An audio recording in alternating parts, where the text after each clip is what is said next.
धनुष भंग की दूसरी कविता, ठीक है, दोहा और चौपाई, जिसको लिखा है गोस्वामी तुलसीदास ने। पहली कविता की व्याख्या आप लोगों को तैयार हो गई होगी। दूसरे की देखिए, तीसरे की, सॉरी दो हो गया है ना, तीसरे की बोल भी नहीं रहे हो तुम लोग। देखिए प्रसंग में आप जान लीजिए कि जहाँ पर सीता जी की माता को यह संदेह है कि इस धनुष को, शिव के धनुष को राम नहीं तोड़ पाएंगे, तो उनकी शंका का निवारण सीता की माता की सखियां कर रही हैं। अभी आपने ऊपर पढ़ा होगा कि भाई अगस्त मुनि घड़े से पैदा हुए थे, लेकिन उन्होंने जो है सागर को सोख लिया। छोटे से घड़े से पैदा होना और इतने बड़े सागर को, महासागर को पी जाना, सोख लेना। और दूसरी चीज उन्होंने कहा था कि रवि मंडल, सूरज का घेरा देखने में तो बहुत छोटा लगता है, लेकिन जैसे ही सूर्य उदित होता है तीनों लोकों में उसका प्रकाश फैल जाता है। तो इसलिए किसी चीज को छोटा देखकर उसकी शक्ति का अनुमान लगाना, ये सीता जी की माता की सखियां कह रही हैं कि किसी को छोटा देखकर उसकी शक्ति का अंदाजा लगाना, अनुमान लगाना सर्वथा निरर्थक होता है। उसी से संबंधित बातें उनकी सखियां आगे भी कह रही हैं। देखिए, मंत्र परम लघु, मंत्र आप जानते हैं ना, परम का मतलब अत्यधिक, लघु का मतलब छोटा। देखिए जब लोग मंत्रों का जाप करते हैं, एक ही छोटे से मंत्र का जाप करते हैं, लेकिन उस मंत्र का प्रभाव इतना ज्यादा होता है कि बड़े से बड़ा कार्य वो मंत्र कर जाता है। ओम आप कहते हैं ना, ओम में सारा विश्व समाहित। कितने शब्द हैं ओम में?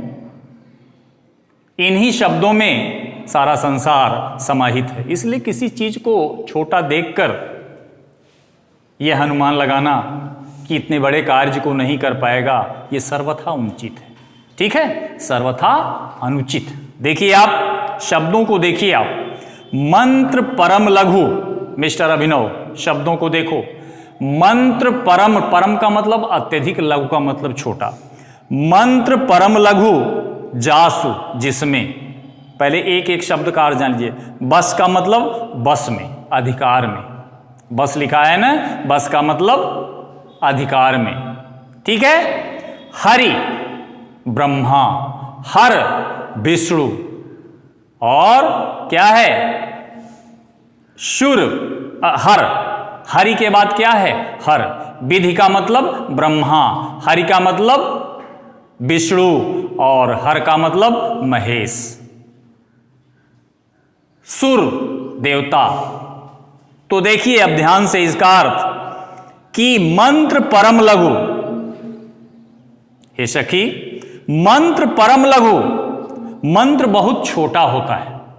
ठीक है, मंत्र परम लघु, मंत्र बहुत छोटा होता है, लेकिन विधि ब्रह्मा, हरि विष्णु, हर महेश, सुर देवता।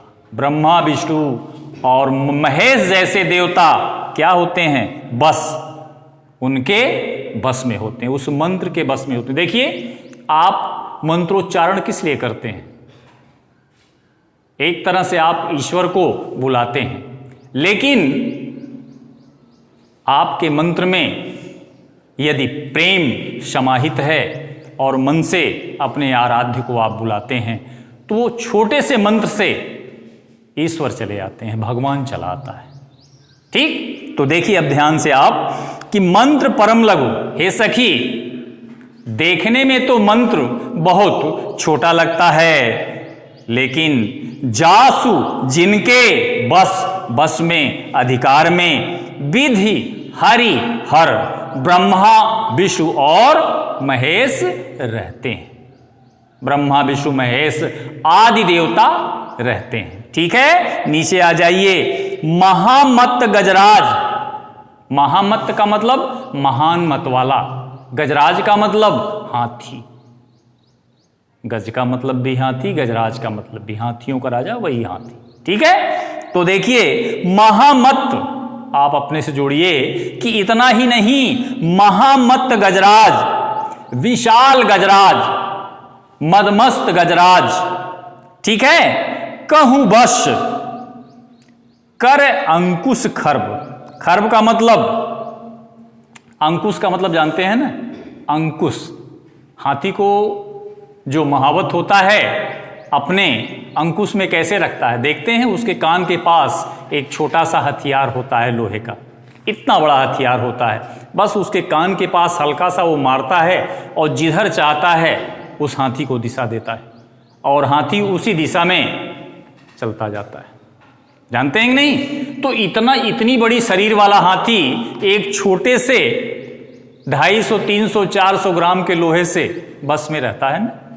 तो कहने का मतलब क्या है, जो सीता जी की माता जी की शंका है कि राम देखने में कोमल हैं, कोमलांगी हैं, भोले हैं, 14 वर्ष के किशोर हैं, 16 वर्ष के किशोर हैं, तो जिस धनुष को रावण और बाणासुर जैसा योद्धा हिला नहीं सका, उस धनुष को, वह भी शंकर का धनुष, तो भला ये मराल मंदर मराल क्या है? बाल मराल, मराल बाल, हंस का बच्चा। मराल का मतलब क्या होता है? हंस। बाल का मतलब बच्चा। कैसे तोड़ पाएगा? तो इसी शंका का निवारण, इसी संदेह का निवारण सीता जी की माता की सखियां कर रही हैं। देखिए फिर से ध्यान से आप, मंत्र परम लघु। ठीक है, सीता जी की माता की एक सखी कहती है कि मंत्र परम लघु, हे सखी, देखने में तो मंत्र बहुत छोटा होता है, जासु बस, लेकिन जासु का मतलब जिसके, बस का मतलब बस में, अधिकार में, विधि हरिहर सर्व सुर। सर्व का मतलब सभी, सुर का मतलब देवता, जिसके बस में ब्रह्मा विष्णु महेश आदि सभी देवता रहते हैं। क्लियर है? चलिए आगे दूसरी लाइन, महामत्त गजराज, इतना ही नहीं, विशाल गजराज, महामत्त, विशाल मत वाला हाथी, बस कर अंकुश खर्ब। अंकुश खर्ब का मतलब एक छोटे से, अंकुश का मतलब अंकुश से उसके बस में रहता है। क्लियर है कि नहीं? किसके बस में? महावत के बस में। ठीक है, फिर से देखिए, महामत्त गजराज, इतना ही नहीं, विशाल गजराज को भी खर्ब अंकुश, खर्ब का मतलब छोटा सा, अंकुश का मतलब अंकुश, रोक लगाने वाला, छोटा सा अंकुश अपने वश में कर लेता है। क्लियर है? आगे चलें, देखिए आप, काम कुसुम धनु सायक लीने। एक एक शब्द का पहले आप अर्थ जाने और एकदम स्थिर चित्त होके सुनेंगे, तभी ये अर्थ आएगा बेटा। देखिए, काम का मतलब कामदेव, भगवान कामदेव।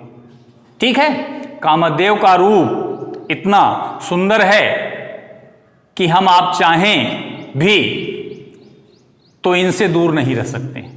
इनको हम आप देख लें तो इनके पीछे पीछे हो चलेंगे, इतने सुंदर। कितना भी चाह के आप अपने मन को अपने बस में नहीं रख सकते, कामदेव इतने सुंदर हैं। ठीक है, तो देखिए, कुसुम का मतलब पुष्प, फूल, धनु का मतलब धनुष, सायक का मतलब बाण, लीन्हे का मतलब लेकर। फिर से देखिए, काम का मतलब कामदेव, कुसुम का मतलब पुष्प, धनु का मतलब धनुष, सायक का मतलब बाण, लीन्हे का मतलब लेकर। आगे चलिए, सकल का मतलब संपूर्ण, भुवन का मतलब संसार, तीनों लोग। ठीक है, अपने बस में, अपने अधिकार में, किन्हे का मतलब करना। तो देखिए अब आप अर्थ, काम कुसुम धनु सायक लीन्हे। कामदेव ने फूलों का धनुष और बाण बनाकर, धनु और सायक है ना, सायक का मतलब बाण, धनु का मतलब धनुष। तो देखिए आप, कामदेव ने कुसुम पुष्पों का धनु सायक धनुष और बाण लेकर, आगे देखिए, सकल भुवन, संपूर्ण भुवन को, पूरे संसार को अपने बस की ने अपने बस में कर लिया है। अब आप सोचिए कि पुष्प का धनुष और बाण हो तो बताइए उस धनुष और बाण से पूरा संसार अपने बस में रह सकता है? नहीं। लेकिन देखिए, धनुष और बाण पुष्प का है। प्रेम एक ऐसी चीज है जिससे आप पूरी दुनिया को अपने बस में कर सकते हैं। ठीक है, तो वही चीज है। देखिए शब्दों को ध्यान से देखिए। काम कुसुम धनुषायक लीन्हे, कामदेव ने फूलों का धनुषायक, धनुष और बाण लीन्हे लेकर सकल भुवन, तीनों भुवनों को, तीनों भुवन कौन कौन से हैं? आकाश, पाताल और पृथ्वी लोक, ये तीन लोक माना गया है। पृथ्वी लोक, ठीक है, आकाश और पाताल, तो सकल भुवन, तीनों भुवनों को अपने बस की ने अपने बस में कर लिया है। क्लियर है कि नहीं अर्थ इसका? देखिए, कामदेव ने कुसुम बाणों का धनुषायक, धनुष और बाण लीन्हे लेकर सकल भुवन, तीनों भुवनों को अपने बस की ने अपने बस में कर लिया है। आगे चलिए, देवी, हे देवी, सीता जी की माता की सखी कहती है कि देवी, हे देवी, संशय संदेह अस ऐसा जानी जानकर तजी त्याग दो। अब इसका अर्थ निकालिए। देवी, हे देवी, अस जानी, ऐसा जानकर, ऐसा समझकर, अस का मतलब ऐसा, जानी का मतलब जानकर या समझकर। देवी, हे देवी, इसलिए अस जानी, ऐसा जानकर, संशय तजियो, अपना संदेह निकाल दो, अपने संशय को समाप्त कर दो, अपने संदेह को समाप्त कर दो। ठीक है, आगे, भंजब धनुष, भंजब का मतलब तोड़ना, धनुष का मतलब धनुष को। राम सुन रानी, सुन रानी, हे रानी, हे रानी कैकेयी, सुनिए, धनुष, धनुष को भंजब तोड़ देंगे राम, राम। फिर से देख लीजिए इसका अर्थ टोटल। अस जानी, सीता जी की माता की सखी कहती है, सीता जी की माता की चतुर सखी कहती है कि अस जानी, ऐसा जानकर, ऐसा समझकर, देवी, हे देवी, संशय तजिए, अपना संदेह त्याग दो। और आगे है, सुन रानी, हे रानी, सुनिए, राम, राम, धनुष, धनुष को भंजब तोड़ देंगे। ठीक है, भंजना का मतलब क्या होता है? तोड़ना। ठीक है, नहीं समझ में आ रहा है तुम लोगों के? नहीं आएगा तो फिर कभी नहीं आएगा। एकदम साफ साफ एक एक अर्थ बता रहे हैं, क्यों नहीं बोलते हो तुम लोग? आ रहा है कि नहीं आ रहा है? फिर से देखो, अस जानी, ऐसा जानकर, देवी, हे देवी, संशय तजियो, अपने संदेह को त्याग दो। ठीक है, आगे है, सुन रानी, हे रानी, सुनिए, राम भंजब धनुष, इस शिव के धनुष को तोड़ देंगे। क्लियर है? आगे चलिए, सखी बचन सुनी भय प्रतीति, प्रतीति का मतलब विश्वास, प्रतीति, भय का मतलब होना। गांव में कहते हो ना, अरे भयल की ना भय है, होना, ये काम भयल की ना भय, होना। ठीक है, प्रतीति का मतलब विश्वास। ध्यान देखिए दीजिए, सखी बचन सुनी भय प्रतीति, सखी के इन वचनों को सुनकर सीता जी की माता को भय प्रतीति, विश्वास हो गया। मिटा विषादु, ठीक है, दुख दर्द, विषाद का मतलब कष्ट, तो मिटा विषाद, उनका दुख दर्द दूर हो गया। बढ़ी अति प्रीति, और राम के प्रति प्रेम बढ़ गया। फिर से देखिए आप, सखी बचन सुन भय प्रतीति। सखी के इन वचनों को सुनकर रानी को विश्वास हो गया। ठीक है, सखी के इन वचनों को सुनकर रानी को भय प्रतीति, विश्वास हो गया। मिटा विषाद, उनका दुख दर्द दूर हो गया और बढ़ी अति प्रीति, और श्री राम के प्रति उनका प्रेम बढ़ गया। ठीक है, श्री राम के प्रति उनका प्रेम बढ़ गया। आगे चलिए, आगे है तब राम ही विलोक वैदेही। वैदेही का मतलब सीता माता, वैदेही का मतलब सीता जी। ठीक है, तो देखिए आप, विलोक का मतलब देखना, वैदेही का मतलब सीता। तो देखिए, तब राम ही विलोक वैदेही, उसी समय रामचंद्र जी को देखकर सीता के मन में सभय, भय उत्पन्न हो गया। किस चीज का भय? क्योंकि राम मंच पर जा रहे हैं और सीता जी का देखते ही देखते राम को मंच पर एक रागात्मक प्रेम हो जाता है। तो उनके मन में यह संशय है कि मैं इनसे प्रेम करने लगी हूं और अगर ये धनुष नहीं तोड़ सके तो फिर ये वरमाला मैं किसके गले में डालूंगी। यह बात है, दूर तक सोचिए तब बात समझ में आएगी। ध्यान दीजिए आप, तो है ना, तब राम ही विलोक वैदेही। ठीक है, वैदेही का मतलब सीता, राम ही का मतलब राम। ठीक है, देखिए अब आप, तब राम ही विलोक वैदेही, उसी समय रामचंद्र जी को देखकर वैदेही सभय, वैदेही के मन में, सीता जी के मन में भय उत्पन्न हो गया। सीता जी भयभीत हो उठी। ठीक है, क्यों?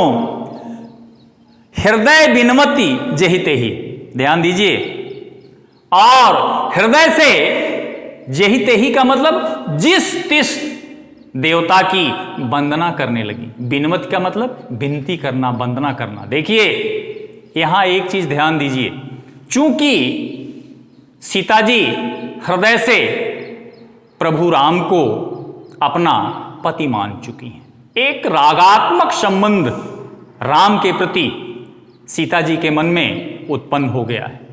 तो जब रागात्मक संबंध हो गया है तो निश्चित रूप से वह चाहती हैं कि ये मेरी जो वरमाला है उन्हीं के गले में जाए, इसलिए चिंतित हैं कि अगर ये धनुष नहीं टूटा तो क्या होगा। ठीक है, उसी पर ध्यान दीजिए फिर से, तब राम ही विलोक वैदेही, उसी समय रामचंद्र जी को देखकर सीता जी के मन में भय उत्पन्न हो गया और हृदय बिनमत जहिते ही, जहिते ही हृदय, और हृदय से जहिते ही जिस तिस देवता की वंदना करने लगी, है ना। बिनमत का मतलब क्या करना? विनती करना, पूजा करना, वंदना करना। आगे चलिए, मन ही मन मनाओ अकुलानी, वे मन ही मन, कौन? सीता जी। ध्यान दीजिए, मन ही मन मनाओ अकुलानी, अकुलानी का मतलब व्याकुल होना, मन ही मन का मतलब मन ही मन में, मनाओ का मतलब मनाने लगी। देखिए जब आप विपत्ति में होते हैं, अभी रात में जा रहे हैं, कोई एक पेड़ भूत की तरह देखने लगा तो आप क्या कहते हैं? जय बजरंगबली, जय बजरंगबली, इज्जत पानी राखा बजरंगबली, करते हैं कि नहीं? वही स्थिति आज सीता जी की है। देखिए आप, मन ही मन मनाओ अकुलानी, वे मन ही मन व्याकुल हो गई और मनाओ, प्रभु को, अपने आराध्य को मनाने लगी। कहती हैं, हो प्रसन्न महेश भवानी, हे शंकर पार्वती, महेश का मतलब शंकर और भवानी का मतलब पार्वती। हो प्रसन्न महेश भवानी, हे शंकर और पार्वती जी, हो प्रसन्न, आप मुझ पर प्रसन्न हो जाइए। ध्यान से देखिए, फिर से देख लीजिए आप, मन ही मन मनाओ अकुलानी, वे मन ही मन घबराने लगी और मनाने लगी। हो प्रसन्न महेश भवानी, वे कहने लगी कि हे शंकर और पार्वती जी, आप मुझ पर प्रसन्न हो जाइए।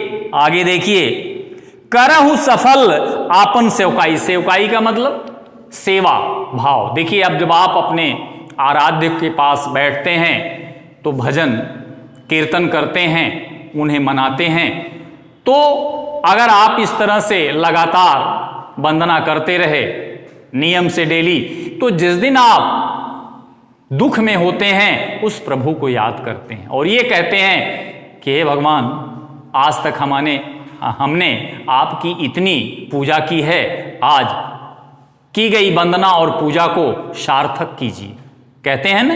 तो वही स्थिति आज सीता जी की है। देखिए, करहूं सफल आपन सेवकाई, आपन सेवकाई, मैंने जो आज तक आपकी सेवा की है, सेवकाई का मतलब सेवा कर।